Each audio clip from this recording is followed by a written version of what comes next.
What's up, everybody?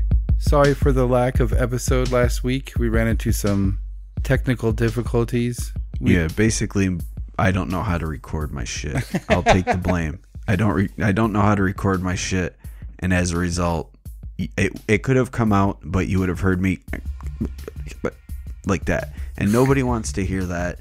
And then you'll be spending half the show being like, "What the fuck is Mateo responding to? Why is it all just clicks and whistles?" And it was really me having a conversation, but you guys would not have heard that. So, but anyway, we got a show this week, so excitement abounds. We were joined by our friend Jade, who is part of the Cree people in Canada, and shares some pretty interesting stories to tell about visiting family's reservation and experiencing some things with little people, as we'll call them. And we're not talking like Hervé Villachez type little people. We're talking like goblins or dwarves or elves or fairies or grays, perhaps? Question mark, upward inflection? I don't know. But I'm going off the rails, guys, and this is like this whole Hellier thing sent me down a really deep rabbit hole. And I know there's a lot of questionable stuff in the documentary that a lot of people have been talking to us about, but there's also a lot of stuff that ties in with other things that are going on, and I think the story behind that is, I think it goes a lot deeper into the things, and next week, or probably next week, but maybe the following week, we're going to basically do a show talking about everything. We're going to touch on Hellier again, so if you haven't watched, give it a watch. And I mean, I don't want to make you guys do homework, so if you don't want to watch it, don't watch it. It doesn't really matter. I'm only going to talk about it kind of as an aside or as an example.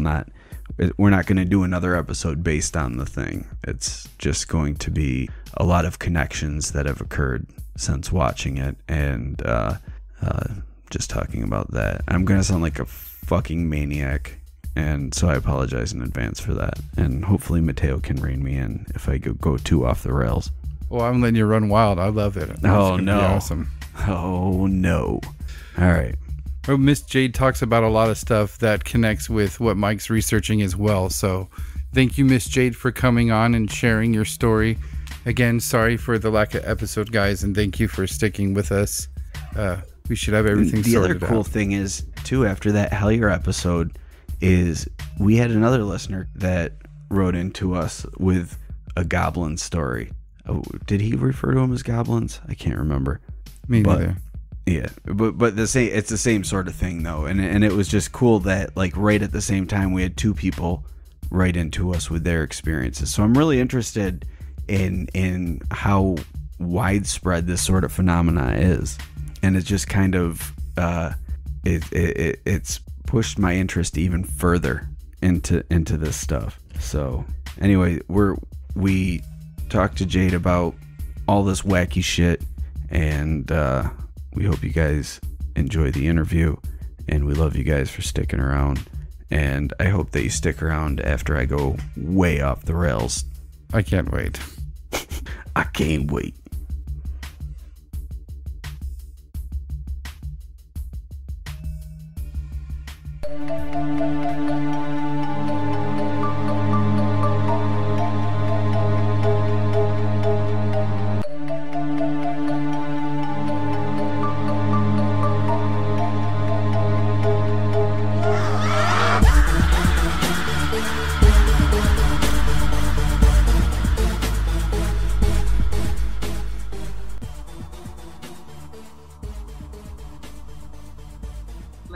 Jade, and I'm from a reservation called Cross Lake, and I didn't actually live there. I actually went there during the summers a lot when I was younger, and as I got older, I started hearing more stories about creepy things that had been happening around their property, because I think that the way that we obtained it went back to we had huge history on that piece of land, and it's on a bay, so there's lots of rocks around it and lots of water. And it's kind of just something that my family accepted, apparently, that these little people existed and they were on our property. It was just normal hat for them. Yeah, and that's kind of what, like, it made me really curious then, because I was either going to be really scared and anxious about going there all the time, or I was going to accept it and hope that I was going to see something. And it never happened after the initial time that I got the crap scared out of me. But yeah, like it's I wanted them to be scared. I also didn't know how they were going to react when I told them.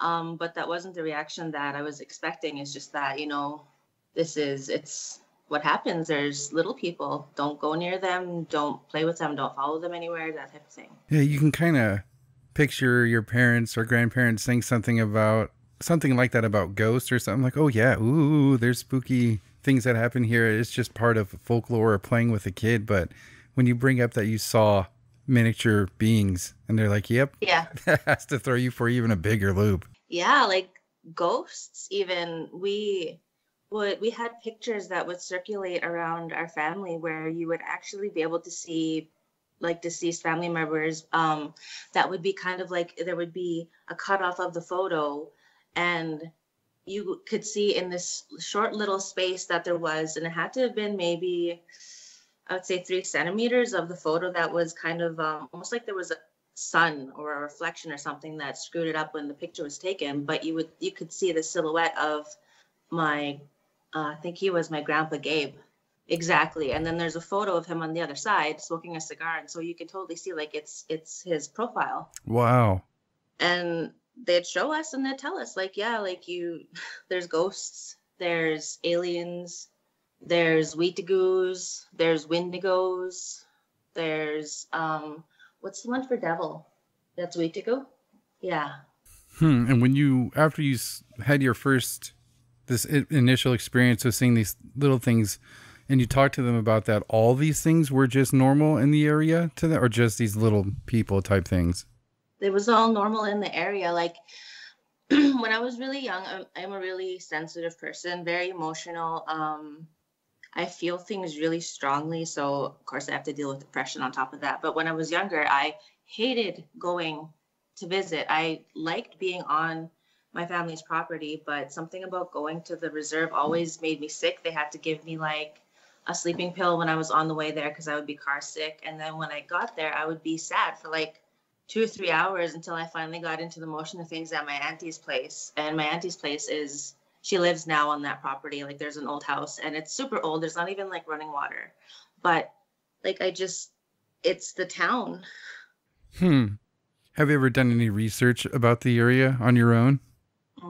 No, just talking to people. And the weird thing is too, like I could be with my aunt and my uncle and we could talk about it. And they would have stories that would just like lead into completely different things that are just weird, different circumstances that are weird. And they tell it so matter-of-factly, and they only tell you usually when you're old enough to hear it. They don't it wasn't there to scare us, and it was all people sitting around like we were adults just having a conversation. That's interesting to hear, that it's not something they just throw around willy-nilly like the boogeyman, stuff that's meant to keep kids in line with fear. Yeah, it's not the same. They're more mischievous. They're tricksters. There's actually, when I moved to Winnipeg from up north, I was kind of freaked out even more because I was working in a consignment jewelry shop, and one of the Cree jewelers came in with these little tiny silver plates, and I said, "Oh, what are those for?" And she said, "The little people, it's an offering plate." And it kind of just stopped. And I said, the little people? And she said, yeah, you give them offerings. You put berries or candies out for them and they take them. And it kind of allows harmony with it, because I don't know if you do something that they don't like. I don't know what the cause of it is, but they will play tricks on you. Like you'll end up we blame the circumstances of when you look for something in a room high and low, and then you go away for a while, you come back to the room, and it's in this completely obvious spot, and it's just there again. We say that that's the little people, and they're playing tricks on you. That's interesting that legend kind of crosses borders and really the ocean, because that's very similar to Celtic fairy lore, and it's all relating to the little people in there, and they're responsible for all the tricks that are played and all, like any mischief that were to happen around the household, and a way to kind of calm them down or to appease them would be to leave them offerings of treats, or like a thimble of whiskey, or something along those lines. Yeah, like it's do you listen to Lore, the podcast Lore? No, I've heard of it. I've not watched or listened to it though.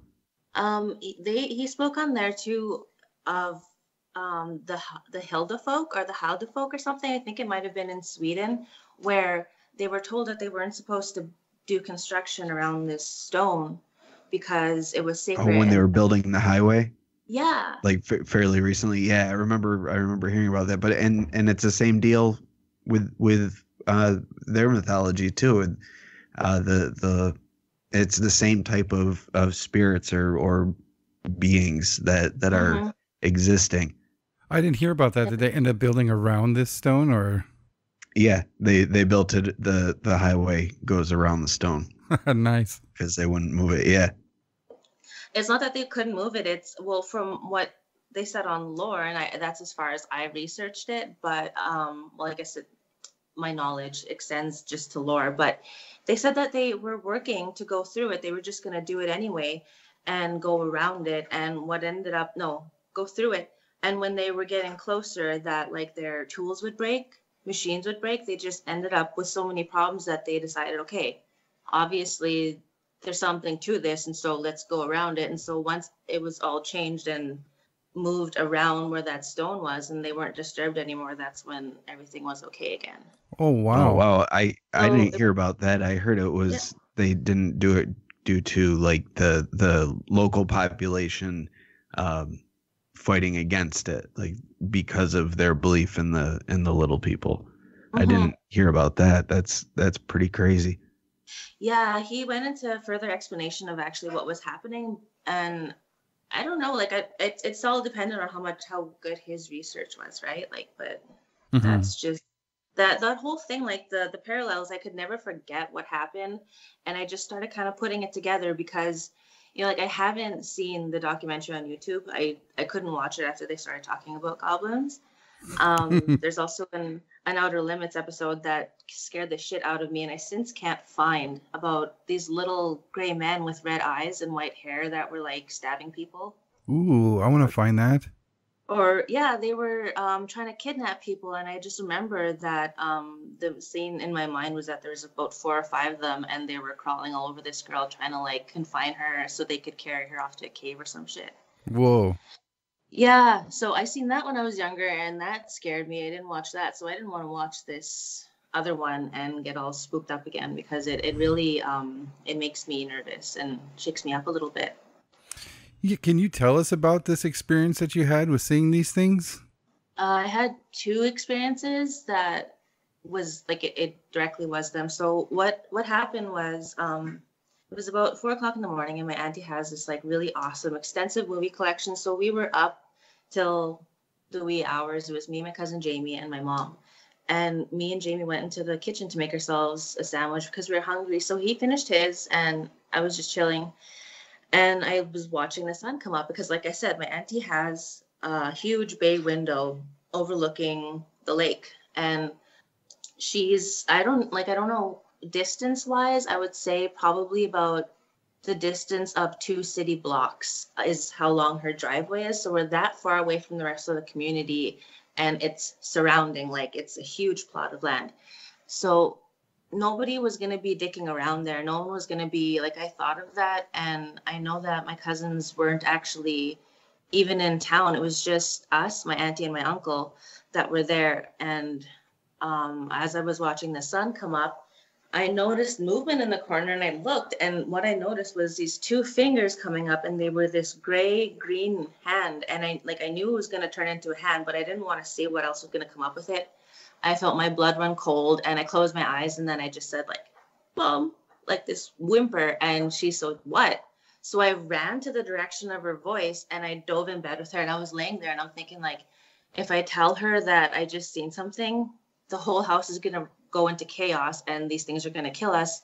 But if I don't say anything, maybe it's not real. So I never said anything really until I think I was about 13 or 14, and something had happened in the community and they were talking about it. And so I mentioned it and they just were like, yeah, that was probably them. You know, like, don't be scared. Hmm. And that's what happened with that. And then the second time was my friend Molly had come to visit from Vancouver, and we brought her to my auntie's property for the summer because we were going to take her canoeing and everything. On the way there, me and my little brother were getting my auntie to tell her about these little people because obviously, like, it's a cool story. So she did, and she elaborated a little bit on them. And we were talking and joking, you know, she was asking, so where do they get their little pants? You know, like, just, it was a joke to her. It was funny. She was imagining something that was totally comical. So we were joking. And when you go to Cross Lake before, there used to be a ferry that actually had to drive you because, like, there's a river in between. And so when you get to the ferry, we were waiting for it. My auntie said, okay, you guys should stop talking about it now. Like, we're getting closer to it. That's enough. And so I didn't think anything of it at the time. I thought maybe, you know, like, it's getting late. She didn't want us to be scared all night or anything like that. So we slept in the living room that night. And so I could hear my auntie and my uncle talking the next morning in Cree. And I don't understand it, but fluently, but I knew that the way that their voices sounded, there was something wrong. So I got nosy and I was listening, and then I got up and they told me that when my Uncle Sam got up, the door was open a crack and unlocked at that. And there was a knife stabbed about a foot off of the floor into her cupboard. Whoa. My brother was with her in the bedroom still sleeping, and he's a respectful kid. It's just, we were all like, what the fuck? And so my auntie told my uncle that, you know, we had been talking about it and stuff like that. And he said that he was going to go and, like, do a prayer or something so that they wouldn't bother us anymore while we were there. So I don't know what happened after that because, like, Cree, again, I can't understand it fluently. But yeah, that was the second experience. And Molly was there too. And she believed it after that because it's just like, what other explanation is it when we're in a remote location? There's only us, the other adults. And I don't know. It's creepy. Like, why would she stab her own cupboard? Yeah, and if it was somebody who came in, you have a better chance of hearing a full-size adult come in and why would they stab a foot off the ground too? Mm-hmm. Yeah, and then again, it's the little people. That's the kind of thing that they do. And I asked my aunt today, like, can you kind of tell me everything that you know about it, just so that I kind of just wanted to see if she could tell me the stories that I've been hearing all this time, because if it was bullshit, I figure that she might forget some things, but it all still stands. And she told me that there's this portal situation. There's another woman that, and my auntie Linda actually also said this too. So it wasn't even just like this, my auntie, my mom, and this section of family. It was another section of my family that said on the highway that there's places on the highway where there's steep rock and like limestone, and from where I guess they did the construction, and that's where they see these little people, and that's where their portals are. You have to pass a portal, or they have to pass through one for you to see them. They're always around us, but like it's an interdimensional thing. And the furthest explanation that I got from that from an elder was that our dimensions are stacked like books, and they just come through once in a while. To different chapters when they decide that they want to come through, whether it's to come play a joke, whether they're bored. And there was also mention of reptile people. Like, it wasn't reptilian, I'm just saying that because I'm used to hearing it from other places. Yeah, that's the term. Yeah, that's the term for it. There was reptile people, and that's why people go missing so often from our areas, is because they drink blood to sustain themselves, and so they just come through and they kidnap us. And that's like when they say that they're in higher power, okay, that there's all these huge crazy pedophile rings and all this shit happening, and I believe it. I have no reason not to believe it. I have more of a reason to believe it than I do to be skeptical anymore. Oh yeah, It's too much. Yeah, that's the news on that type of stuff with these pedophile rings. They keep very quiet, but they're busting those things every day now. Mm-hmm. I was watching Unsolved Mysteries earlier, and there's this case to where this kid was kidnapped, and his family was relentless in trying to find him. And like some 13 years later, his mother reported that he came and visited her and said that he was kidnapped and put in a sex trafficking ring, but he had escaped, but he had to keep moving or else they'd find him and possibly hurt her. And it was just funny to hear the cops laugh at that. Nobody took him serious, not even his mom. She found that weird. And it's just like now they're proving all these things were true. So it's funny to see how that changed. I mean, this poor guy probably was kidnapped and put in some type of sex ring. Oh yeah, I believe it. Like there's a lot of stuff going on in Canada right now that's like local to our area with missing and murdered Indigenous women. Like it's a huge thing in the country right now because it's happening so frequently, and the statistics are completely outrageous.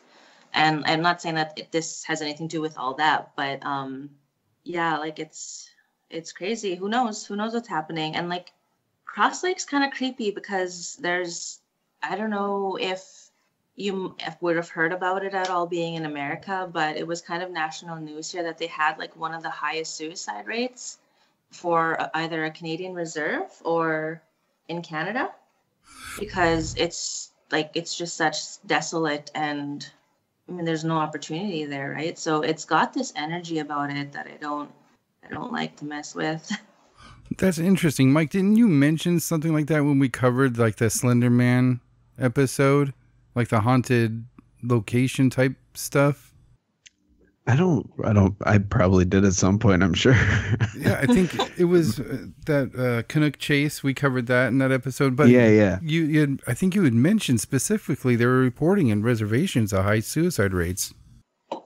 Mm-hmm. I may have. I can't confirm or deny it. But yeah. I've heard of that sort of thing happening before, and a lot of times it corresponds with other activity in the area as well, and then it kind of puts in the question, what came first, the chicken or the egg?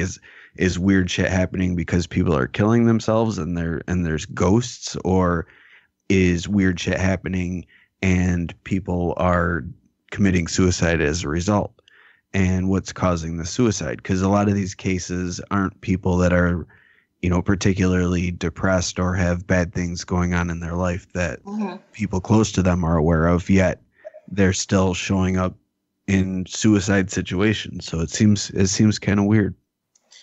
It is a weird situation. When you pull into Cross Lake, the first thing you see is, I think, 9 signs of Indigenous men in the community that have gone missing, that they have no explanation for.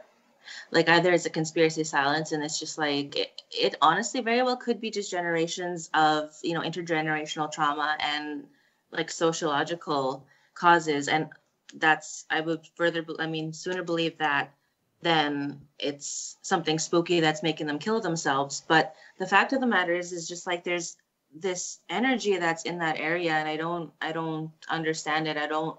Whenever I've gone there for the summer, it's always mainly just to remain on the property or like in the houses of my family. I don't go out and venture and stuff. But at the same time, I've kind of been on that land, and it's just like, that's not even the extent of it. You hear weird things all the time. Anyone that I've talked to about this, like, because I've been so curious about it, has a story. Everyone has a story about these little people. Now, Mike, does it surprise you when Jade says that getting the information from an elder of pretty much the same thing that you talk about all the time, thinning of the veil in some areas? It's vindication, man. I feel vindicated. Are you surprised? But I mean, it's really like the only thing that makes sense when you think about it, and you think about all the things that whenever there's weird shit that's going on, it's never one weird thing that's going on. There's always other things that go along with it, whether they're reported or not is a whole different thing. But how often have you heard about Bigfoot and UFOs showing up in the same area, and sometimes at the same time, or where there's cases like poltergeist activity and there's cryptids in the area, or someone becomes possessed by a demon. And even with UFOs, there's places with high UFO activity that also display poltergeist activity. So it all just seems to kind of go together, and I think that it's just people like I think the UFO phenomenon itself is like it's like a new religion in a way, with all the belief systems that have sprung up out of the UFOs. There's the visitors from another planet. There's the whole space brother thing going on, and then there's the Star Trek scenario with the Galactic Empire, and there's the Greys and the Reptilians, and they're all battling with the Nordics, and all that wacky shit. It's like fucking Star Wars.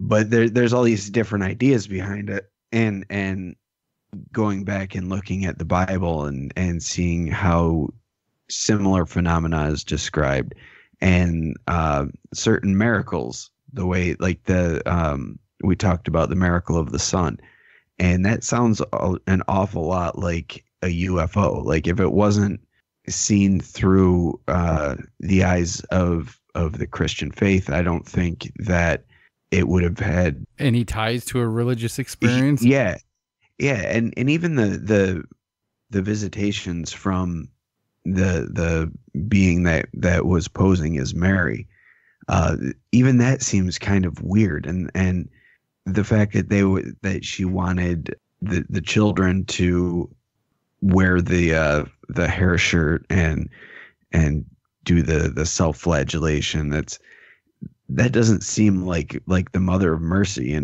but she presented herself as Mary, and these children were growing up around the Christian faith, so that it was a familiar figure to them. And then she proved her power by making the sun move, but the sun doesn't move. The sun can't move. Like if the sun were moving, that would fuck everything up on the earth. It would change seasons all over, So it's, how the fuck did I get out? I don't. You get into these rabbit holes. I do. No, I mean, like, just in general with this whole thing, because it's just like there's so much in relation to it that there is. But yet there's no solid, like, is there a solid connection with any of it? I can't say that there is, but like even aliens are being spotted more up north, and there's a video of that was actually circulated around on news. I can't remember what year it was, where there was a ferry operator in one of the northern reserves that got Bigfoot on video. And this was when we had flip phones, but he had the ability to record. He saw it. And the reason why it was so peculiar, because people were familiar with the level of water in this area. And so for that it was, of course it's blurry, but if you're, I don't know, I just don't think that if you're trying to film something that's not of this world, it's not going to appear like a crisp photo anyway. But anyway, the level of this water was at least 4 or 5 feet of muskeg. And muskeg, you know what muskeg is, right? No, I don't. I have no idea. It's basically just like this huge glob of weeds, trees that have fallen into the water, grass, and so it's really hard to walk through. Okay. And so it was about 4 or 5 feet of water, and this thing was still standing at least 7 feet tall out of the water, walking along the shoreline. Oh he my took God. out his phone and he caught it on. Yeah. And so people were like, it was a serious debate of what this could have been, because of it just didn't make any sense for something to be able to be walking through easily like that, for one thing, and be that tall. And it's on video. There was also another one too with a reserve that's here down south, where a girl was Snapchatting herself walking, and she noticed something weird in the background. So she posted it, and immediately the comments were going, "Oh, that's the little people. That's the little people. You should really go put tobacco down over there, because that's like you caught them on film." And if you look, it's really hard to say that it could be edited, because you see tiny little shadows with tiny little legs that move. in the way that a human does. And I'll try my best. Like this was, I think, 2 years ago that this video was circulating, but I'll look it up because I sent it around to people right away. I sent it to my auntie to show my uncle and say, like, would you say that that's a representation of the same little people? And he said, yeah. Like, my uncle saw them too when he was younger. He was on the land breaking down trees with my grandpa Tom, and he went back to go get some tea at home. When he came walking back, in the trees that they had that were laying down, there was a little old man that was sitting and swinging his legs on a tree. Wow. It's all over the place. And then like my brother told me the other day that he saw, not the other day, 2 years ago, he saw a UFO in Thompson up north. It's another place that's up north. It's about 9 hours from here. It was about the size of a house. He said it had to have been hovering in the sky, and then it was the shape of a football, and he couldn't say that it was metal, but it didn't look like it was plastic or dark. It kind of had a sheen to it, and there were multiple people that reported seeing this on Facebook. Of course, it's all over Facebook, but that's like, I think that it's just going to come up more and more now because we have the ability to be in the right place at the right time.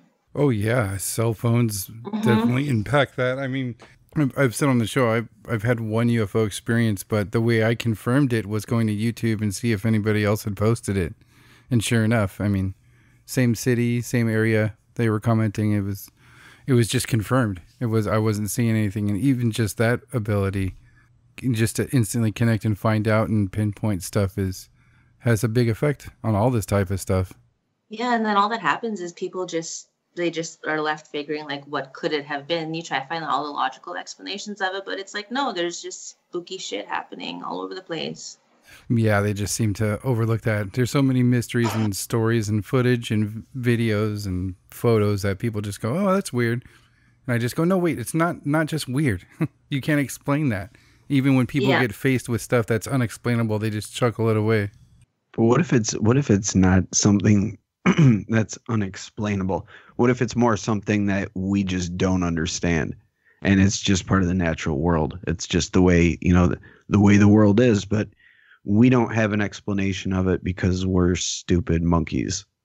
Well, yeah, I mean, hearing about what Jade's saying about the elder's explanation and the other things that are going on around there, Mike, I mean, this is all connecting to what you're connecting with the Hellier stuff. I mean, this is just confirming. Yeah, and there's so much more to that it's really weird because it always comes back to these little people, whether it be fairies or trolls or dwarves or grays. It's always some form of little person, and it's always displaying similar tactics. Like, just look at the Hopkinsville goblins. They didn't hurt anybody, but they scared the shit out of people, and they were really fucking with them. And then you look at the stories from Hellier, and it's the same thing. And then there's stories from North Carolina with similar things going on. And then if I know we talked about Stan Romanek, but and how his stuff is very likely bullshit, but he's got the footage of the grays peeking in the second story window. But I mean, that was probably a bad example because, like I said, he's probably bullshit. But it's a narrative that gets repeated a lot with these little, and even going back to the Middle Age fairy lore and the way that the fairies or the elves would act if people didn't show the proper respect. And it kind of seems like they were the like it was their world before it was ours. And they've got more control over the reality of our universe than we do. And as a result, they're able to be on different planes of existence. Even if it's only temporarily, they're able to get through. What do you think about the reptile people who are supposedly abducting people for blood? I mean, Jade, you know all about the reptilians, like you had mentioned, but that's the common thing with reptilians too, is that they take people for sustenance. Stop trying to bolster your anti-reptoid stance. I got people, my buddy You David. you and you just want to fucking you want to murder them all. You want to be a monster and just God damn you, Mateo. We did we did an episode that got kind of destroyed that we're trying to salvage, and that's what Mike's referencing to my willingness to destroy reptile people, which it'll be explained more later. But I would definitely destroy in what way? Oh, I did. He wants to shoot them with machine guns. That's what we covered a story where. Are you trying to prove them, or are you trying to hunt them down? I'm confused. No. He doesn't care if he sees a reptilian person, and if that reptilian person puts his hand up and then hisses, he's gonna shoot him in the face. Yep. And so is because he doesn't care if he doesn't speak a human language, and him hissing is saying, wait, please don't shoot. He's going to shoot him in the face because he's a reptoid wearing a red cape and he hissed. You guys want to hear something creepy? Yes. Like, I don't know if I'm going to want to put this in the podcast, but I was talking to my aunt earlier, and she just like offhandedly made this remark that scared the shit out of me, and I started looking it up, and there's articles. She said, yeah, like, there are reptile people and they live off of blood. That's where those 10 kids went missing from the residential school when Queen Elizabeth took them, because she's one of them. I think that, like, she's one of the last ones. And I said, what? She's like, yeah, like the one in BC. So I looked it up, and sure enough, this guy was slated to go to court about this, and he was going to, I don't know the right word, but he's going to go and basically just attest to the atrocities that happened, because he was a part of this group that saw these 10 kids get led away on a picnic and never returned. And so residential schools were schools where they basically wanted to whitewash us. They didn't want us to be savages anymore. So they figured that if they threw us in these Catholic schools and gave the Catholic schools the parental rights over us, or my ancestors, then they'd be able to like turn us into functioning members of society and upstanding citizens. But it didn't turn out. It ended up being a huge shit show and completely like a genocide, a devastating loss, and a unspoken part about Canada's history. But yeah, one of these residential schools, they came from remote reserves that were surrounding. And so these two kids knew, there were 7 boys, I think, and 3 girls. They knew 2 of the boys. And so when they went to school, they went back home, because you go back home and you end up with just all this intergenerational trauma, because you have kids that are just taken away from their homes, and their parents are left reeling with the emotional impacts of that too. And they said that this kid never came back. He just vanished. The school had no explanation for where these kids went after this picnic. And there's like, she almost went to court for it, and then he died. The only other guy that knew about it was one of his classmates, and he had already like passed away. So he was the only person that could stand for it, and then he mysteriously just dies. And like, it sounds so fucking crazy and stuff, but I look online and there's video after video of it, and like, why haven't I heard of that? Why has no one heard of that?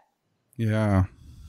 I can't say that like it was that the reptilian thing, like, who knows if it's just what they're using to explain it, but this is a factual thing that happened, that Queen Elizabeth and I think Philip went there to this residential school. It wasn't the same fanfare where they announce it. They usually tell you when they're coming to Canada, and everyone can go line up and they can get waved at, and it wasn't that. They just showed up the night before they came. These kids were given really good meals. They were cleaned up. They were given a new pair of clothes. And then the Queen shows up the next day, and they recognized her because she's all over the place here. And yeah, that's an actual thing that happened. 10 kids went missing. There's a lot of stories involving Queen Elizabeth and the royal family in general, but a lot seem to be centering on Queen Elizabeth, with everything as from her being a lizard person to her being part of like this group of elite pedophile sex freaks that at kids and do terrible things and videotape it and videotape it. Listen to me like I'm fucking 70 years old. But record it, sell it on the internet and shit. But there's a lot of stories about that with the royal family, and there have been certain members of the royal family that have been caught doing things with underage children or possessing child pornography, and it kind of lends some credence to those claims. So I mean, whether she's eating the children or running a child sex traffic ring, she's a monster either way. Yeah, I don't know. I don't. Already just seems to be scary nowadays. It like where you don't feel safe when there's police in the presence of you. You feel like something's going to happen because you're guilty of something, you know? Like, authority right now is just crazy in Canada. There's things happening left and right with, like, the Canadian reconciliation with trying to apologize for these residential schools, and people now being educated and realizing how fucked up it was, you know, like, they're wanting answers for it. And I don't know how much more, like, what's going to come to light next. It's nuts. Yeah, we get the same thing over here right now. All this stuff about fake news and I mean, Trump said he was going to bust all the child molesting rings when he was running for office. And if you pay attention, those things are getting popped every week now. But it just seems to be like this, just this narrative of fake news and people trying to find real news. And what they're finding, I think there's going to be a lot of stuff that people don't want to know. Just like we were talking about in the beginning of the episode of the child sex rings and all that stuff. That's all coming to light. It's all true. It's all real. Pizzagate might not have happened, but Jesus, just take a good look and it's there. I don't suggest you looking up child pornography ring on the internet. There's plenty of cases where they say that's like their currency. They store that shit so they can plant that on people they want to silence. Jesus. Yeah. That's what they say they did to Romanek. He came out with all his stuff and then boom, child pornography. I'm not entirely sure that I believe that, but that is the story that they're going with. Mm-hmm. And there's been plenty of cases of that though too, right? Where we've talked about it on the show before, that people and then it just completely destroys their reputation, and anything they were talking about is bullshit because you like to watch people rape little kids. Yeah, you know, that's who's going to want anything to do with that person at that point? Not to mention the fact that you're going to go to jail or prison, and then, you know, horrible things will happen to you there. They could suicide you there if they wanted, you know? Oh, yeah. I remember reading in reports years ago of Comcast employees, like just pissed off Comcast employees saying that, yeah, we can definitely sit outside of your house and enter information into your TV and your computer through the shit that we set up every day. They can do whatever they want. But who is they? That's the question. Who is it? Is it Queen Elizabeth and her reptile empire? Is she behind it all, or is she a pawn as well? Reptama. It's reptilian. Barack Oh Obama. My God! It all comes back to Reptama. Yeah, you can't forget about Reptama. The son, but also great times 1,000 grandfather of Barack Obama. He's his own self-fulfilling prophecy. You guys are crazy.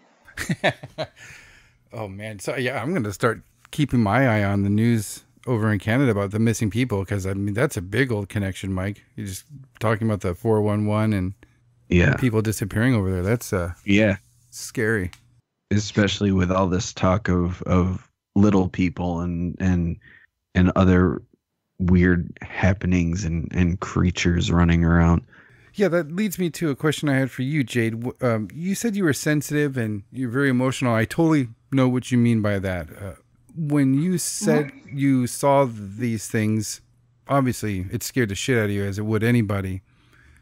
Were you able to pay attention to your feelings at all? Do you think that it was an unnatural fear, like they caused you to feel a fear instead of you feeling fear? No, it was just like, holy fuck, there's something right there with a green hand. Like the skin was like a pale pastel, dirty gray green with it. They were almost like sausages. They were sick sausages. That's like they were these disgusting fingers that were gonna come up and hit the glass, and like you could see the texture. You could see it looked like I don't know how to explain it. Like when a sausage is too cooked and the skin starts peeling back. That's kind of what it looked like. It just looked weird and unnatural. And I saw something. I knew like immediately that I was just scared that there was something out there on the window, and the fear was just that something spooked me, not that they were putting anything, but because honestly, if they wanted me to see them, if they had powers, like why not show your face? Why wouldn't he come up to the window and, you know, be already standing there looking at me? Or just, I don't know, it just doesn't make any sense. That I don't like thinking about it. I want an answer for it. There was also this one time too when they used to have these old lockers in my auntie's house or my grandpa's old house, because it was a restaurant at one point. And so that was, I think, maybe a place where they were allowed to put their stuff, like the waitresses. But also after that, my auntie ran a Sunday school out of the house. So I don't know if they were put in later, but we were all hanging around, and it was just a regular evening for us to be just hanging out in the summer. And we were playing around in the back, and we found a turd, and we went and told our parents straight away. And so, you know, like we got grilled. They thought that one of us went and took a shit in there, and we were both like, so we were disturbed. We were like, what the hell is going on here? We were so off put by it, but they knew that it wasn't us. And so my Uncle Sam came home from wherever he was, and he said that it wasn't human, and it was a human-sized fucking turd. Like, it's the stupidest and weirdest thing. There's no explanation for it. It sounds stupid, but in the moment, with like knowing these people your whole life and seeing these reactions, it was the strangest thing. And I'm like, so we were playing around in an area where they might have liked to be, and they took a shit to take us away from there, or something. Yeah, you know, like or it was one of their pranks that they do. They wanted us to be all scared and on edge about it. Who knows? Like I'm kind of just going off on a tangent about it, but I really just want answers. Yeah, now I have a question I posed to both of you. With your description of what you saw, the hand and all, and then your uncle's description of seeing a little old man, and even the term little people, one, do you think that you might have seen something other than these little people when you saw the hand? And two, is little people just something that they call them? Are these not people at all? I can never get a description on whether it's a humanoid being. And like, actually, I was just talking with my friends about this earlier. I said, like, it's the way that I see it is like humans throughout us being here, we've evolved to look differently. We've evolved to change. And I think that they might be doing that too, because I've heard stories of them having big ears and no noses. And then my uncle says that he saw a little old man. So why would that be the feature that he notices, is that it's a little old man? Was there, like, I don't know if there was a beard, was it a gnome? I don't know. But yeah, I get these varying descriptions, and I kind of just put it to like, okay, well, maybe we are seeing the same kind of thing, but there's different types of them, because they sound more like aliens with the Hellier thing. Like they sound like. But what if that's just like what we attribute as aliens, and it's not actually aliens? We just see these things and they look so weird, and we're like, oh shit, they're because of the modern UFO thing. Yeah, the description of them having big ears and no nose is a Hopkinsville goblin. Yeah. But what if it's just the form that they're taking is just the avatar that they're using to exist in our reality or in our dimension? So when they come through, they need to take a form. So they choose a shape, and it can vary. That's why even in the Hellier case, there's different descriptions of the same things. They're all described as being small and humanoid. Some of them had big pointy ears and big round eyes. And then other ones were bald with the classic almond shaped eyes. And it was the same area. They were displaying the same behavior, but the description was just slightly different. And then in other areas, there's reported little hairy people, not ape men or monkey men, but just like hairy humanoids. It's just they no facial features, usually glowing eyes. But then you've got the cases like Mothman, where you've got this big figure that's coming around, but it's still displaying the same type of thing. Like, remember the story of Mothman creeping out the lady holding the baby, and she dropped the baby and then grabs the baby, runs in the house, and Mothman's sitting out on the porch peeking in the windows and stuff. And that's very similar to what the Hopkinsville goblins were doing. Mm-hmm. And I feel like it's just different avatars that are being taken, and for whatever reason they're coming through to fuck with people, and whether it's out of boredom or they're able to derive some form of sustenance from the reaction they're getting, or some purpose that we couldn't even fathom. Yeah, whatever these things are, and whatever the reason, there's so many different variations of these little type things. They're here for some reason. If they're coming from... And it's weird because they're all over the world. You know, the same sort of thing. It's all over the world. It's just given slightly different descriptions and different names. But it's all over. That's crazy. Oh, yeah, you want to hear crazy? I think they're water people. I think that it's something to do with the water. Anything that has to do with aliens. I'm never looking into the sky to see anything. I'm terrified of water. I think that everything that's going on is in the water. Yeah, I think it's all below ground or below water. It's all below the surface. And whatever I think that's a lot of what the UFO things that we're seeing are things from below the surface. And whether you be near a mountain or a large body of water, there does seem to be a correspondence with sightings over larger bodies of water, or areas where there's a lot of USO sightings in the waters.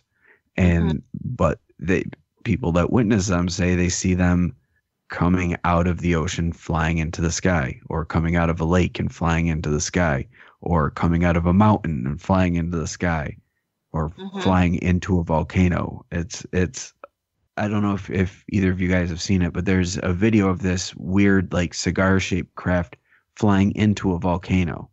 And they were able to slow it down frame by frame, and it almost looks like a missile going into the volcano. That's weird. Yeah. Well, Miss Jade, you've been more than generous with your time. Before we go, do you want to tell anybody where they can reach you or follow you? I'm _morbid maiden on Instagram. That's essentially what I use to socialize with everybody. And that's pretty much it. I think that it's important to mention that I'm Cree. I'm Aboriginal.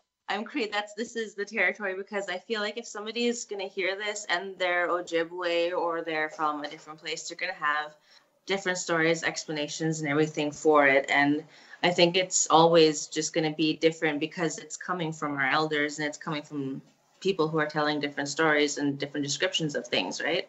Right, yeah. Especially with such like a vocal traditional history of passing down knowledge and stories. Yeah.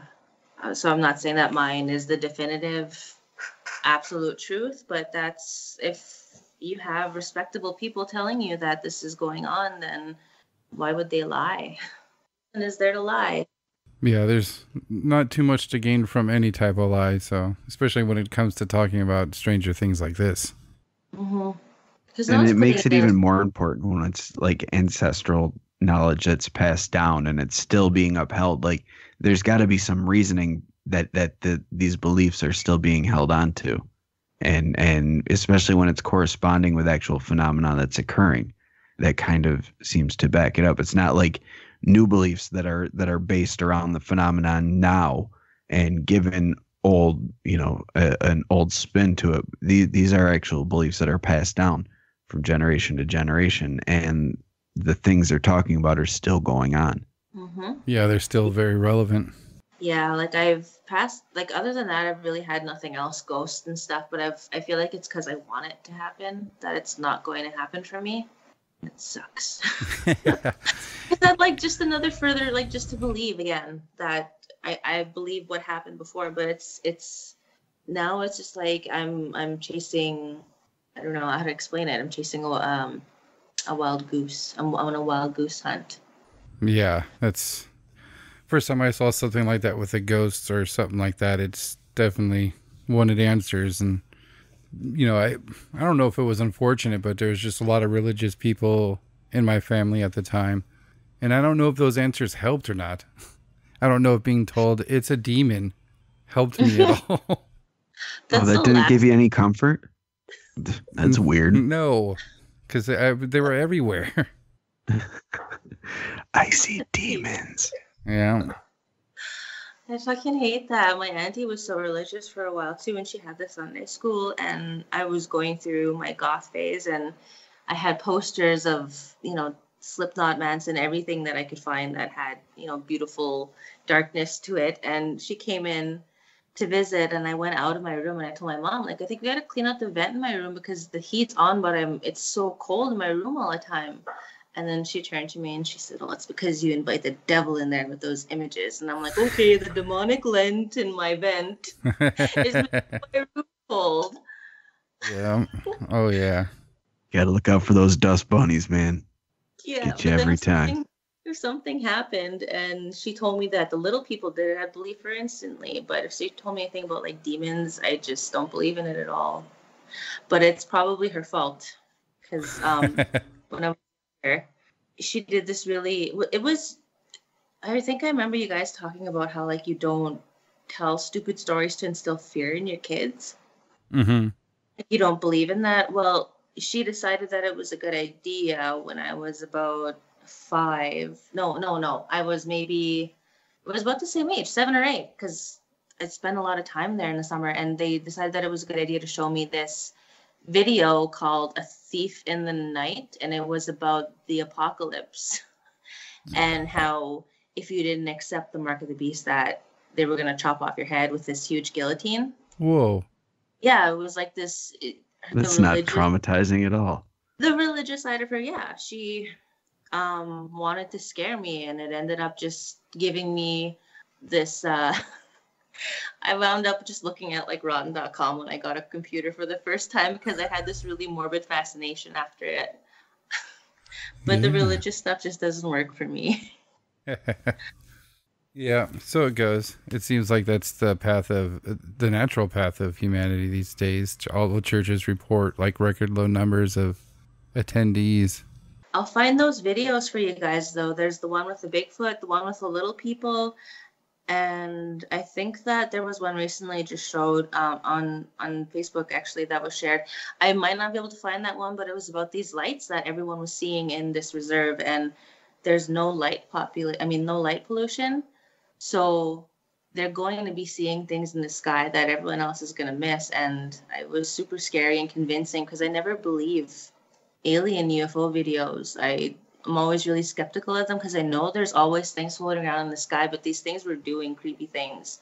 They were moving in a way that I couldn't say would be something that's, like a satellite. Mm-hmm. So I'll send you the videos. Maybe you can link them. I'm pretty sure I'm going to find them, and you'll see for yourself. Yeah, that would be awesome. If you come across anything interesting on the reservations, definitely let us know. We'd love to have you back on and chat about them. For sure. Excellent. Awesome. Thank you so much for spending some time with us. I'm happy to. It's good to be able to tell my story and feel vilified, especially after seeing that Hellier and like having the shit scared out of me because, here it is again. This stuff's happening. And I had to be reminded of those goddamn little people. Yeah, I couldn't imagine watching Hellier and being able to relate to it that much. Like, oh God, I've seen those goddamn things.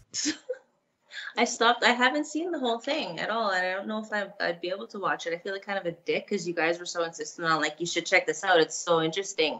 But I can't get past that one where he's saying, you know, they're scaring my children. They're looking in the windows. That's what scared me the most, because that's what that thing was doing, was looking in the windows. Oh, man. And that's when I turned it off. Yeah. So I would have too. All right, Miss Jade, thank you so much again. It was great to talk to you. Okay. Thank you for listening to me. Absolutely. Absolutely. Have a good night. Yeah, you too. Bye. Thank you for listening to the Whatcast. You can find us on Twitter, Instagram, Facebook, iTunes, and YouTube. Enjoy the podcast. Get yourself a Whatcast t-shirt or a sticker pack. Who was that dude on that one episode? Try the links in Homie's page. All this and more can be found at www.thewhatcasters.com. Thanks again for listening and have a great week.